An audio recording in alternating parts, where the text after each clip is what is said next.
Hi guys, आप कैसे हैं। आशा करती हूँ आप अच्छे होंगे, खुश होंगे और आनंद होंगे। आज मैं आप लोग के बीच एक हल्दी गीत सुनाने जा रही हूँ जो बहुत ही प्यारा गीत है।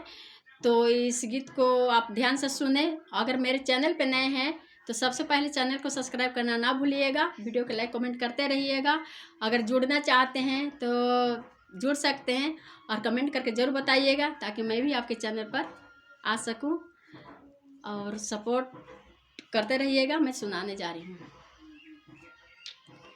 आज आज कौन पापा धान रौरा बान जे कहिया के हलदी सचल रौरा बान जे कहिया के हलदी सचल रौरा बान जे हमरो कौन बेटी बड़ी सुकवार जे हल्दी के झारन झोरन देले कुम्हिलाय जे हल्दी के झारन झोरन देले कुम्हिलाय जे आज आज कौन चाचा धान रौरा बान जे कहिया के हल्दी सचल रौरा बान जे कहिया के हल्दी सचल रौरा बान